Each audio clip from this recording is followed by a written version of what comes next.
Okay, so this next story literally reads like it's out of a spy novel. And I think we know why really the Trump Kim summit didn't work out, as we have this new headline by the Telegraph that says, quote, CIA link to brazen raid on North Korean embassy in Spain on eve of the Vietnam summit. Now, Jason, this is an incredibly wild story of 10 men, 10 attackers storming the North Korean embassy in Spain, taking hostages, tying people down, making a brazen getaway, opening up the gates, storming off. There was even police officers, Jason, who came up to the embassy after one of the people, the North Korean staff at the embassy, was able to escape after she was gagged. She was able to pull an alarm. The police came.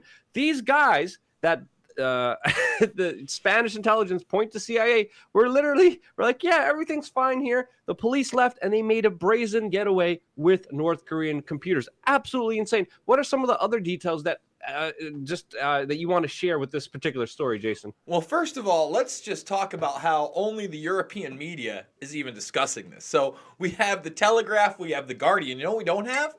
We don't have CNN, MSNBC, Fox News. You know, Fox News is supposed to be so different. You'd think that they would be reporting on a possible CIA raid. For instance, and this is such a sensational story. Sorry, Jason, go ahead. Yeah, for instance, if you scroll down here, it's so telling that this is part of it, okay? Although most of the attackers were Korean, at least two of them have been identified by Spanish intelligence services as having links to the U.S. CIA, it said. All right? The paper said that the Spanish authorities had raised the matter with the CIA. I'm glad they brought it up, Luke, which had denied involvement. Quote, but not in a very convincing manner. Now, what does that even mean? Can we get more details on that? I wish, like, what's a non-convincing CIA matter? Like, what do you think they did, Jason?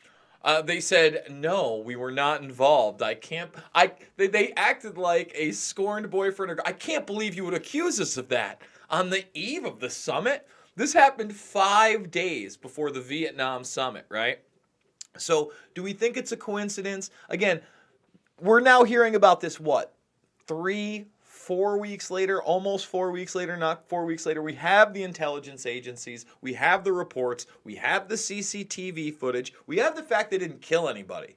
You know, that's very telling.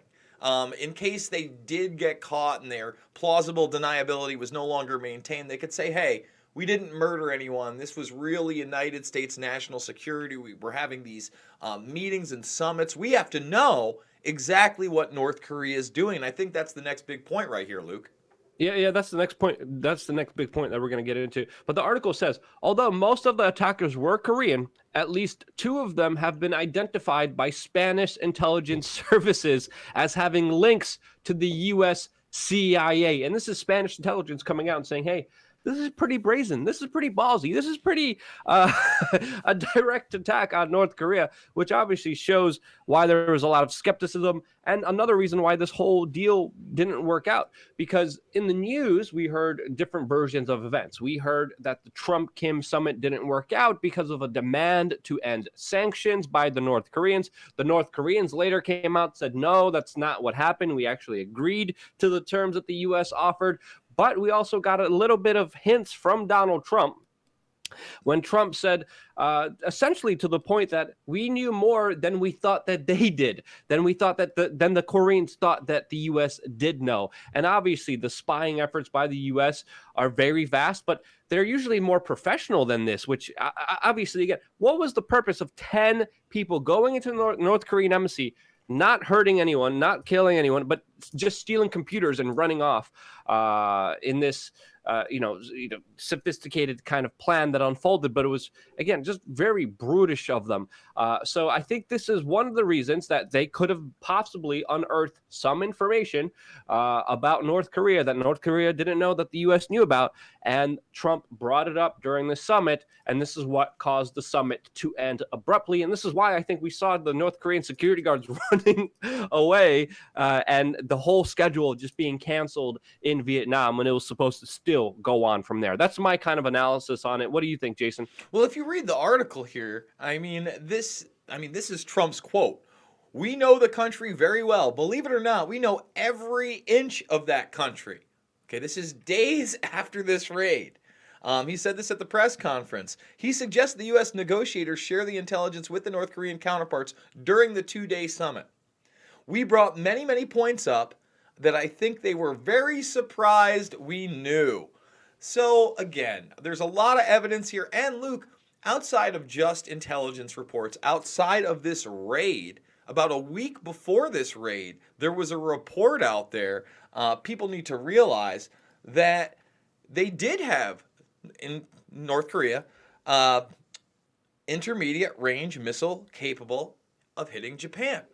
And this was a U.S. study. This was something South China Morning Post and others published. This was out in the open. So this could have been, a kind of raid to confirm that and see if they had any other programs that the United States wasn't aware of. We have to understand, spycraft is a real thing.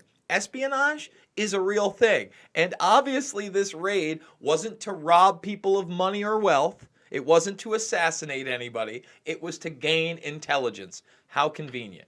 Yeah, I mean, this is, again, pretty much along the lines of what intelligence agencies have been doing, especially to Iran, when U.S. intelligence and Mossad created pretty much a hack that destroyed and attacked the Iranians wanting to have nuclear power in many, many underhanded ways. So, of course, something like this doesn't surprise me. A lot of people are pointing to the fact that this is about North Korea's secret bases with intermittent range missiles, supposedly that are capable of hitting Japan. This is some of the information we're getting from the South China Morning Post. It could be one of the possibilities. We're also seeing more earthquakes that people are calling man-made in North Korea just a few days ago. So obviously the situation is deteriorating. It's not becoming a good situation. But again, this does kind of go along and kind of correlate Trump's comments saying that, again, the U.S. knew more than the North Koreans thought we did. And it's most likely North Korea hiding information. So overall, even though a lot of people in the media were talking about this summit being a failure, a lot of people are going to point to this and say, hey, actually it wasn't, because the North Koreans could be hiding something. Now, we know there's also a lot of disinformation. One thing I find very interesting is the amount of just outright lies that are coming out of North Korea. There was an amazing video that I saw before, which we have to preface here. We have to make you understand here, because a lot of information that we're getting, we have to question it. And we should even question the information we're getting here about getting the Kim Jong-un haircut. If you type that into YouTube, you'll see an amazing video of people who actually broke down all of the hyperbolic claims about North Korea in the Western media that were just completely untrue. Now, obviously, the situation in North Korea is a little bit strange, with someone our age in their 30s pretty much running an entire country. So very, very strange situation, only getting stranger. I still have to preface with questioning everything, but with the information we're getting that again, with what Trump said, with this raid, it does make sense that there was something else that the U.S. brought up here that had the North Koreans literally fleeing that summit in Vietnam. Once again, man, I just want to reiterate, spies exist. This has all the earmarks of a CIA operation. They have CCTV camera footage of the attacks. That's how they were linked, two of these people, to the Central Intelligence Agency. And there is a complete media blackout in the States. And even when you read the headlines on this thing, Spain investigates possible CIA links. They confirmed, no, they're not possible links. Two of the guys are linked to the CIA. That's not a possible link when you read the article. To embassy break-in. Yeah, you read it. The bigger story here is, why isn't the Western media talking about this? Why aren't we hearing it in the United States at all? Which shows you just the vast amount of control that this agency has, which is absolutely terrifying. And why I think a lot of independent media like me and you who bring up these facts are pretty much on the chopping block, and why the algorithm is pretty much screwing us over. I think that's one possibility. Again, it's just skeptical, but that's a big point to be made here. I haven't seen this anywhere. CNN, Fox News. I watch some of them. I have them on in the background a lot of the times, looking at the disinformation, the propaganda. Nothing about this case, Jason. Yeah. And you know what I am seeing in the headlines? Venezuela has black water. Venezuela has blackouts. It doesn't have power. And that's being run across all the networks. That's at the top story of all the websites today. This, nowhere to be found. I had to go through, my news wires. I saw it. I was like, wait, what is this? I had no idea about this. And, I'm so glad that you brought up the points of the secret bases, of the missile launches, and of what Trump's comments were post this summit, not doing what people like you and me hoped. We were hoping for a progression. We were hoping for more peace. We were hoping for withdrawal of troops on the Korean border. North and South Korea only exist because of the Korean War in the 50s, folks. It's not like this was forever. I'd like to see this mended. So I'm rooting for peace in that region, Luke, but when the CIA is raiding embassies and stealing computers, that seems pretty tough.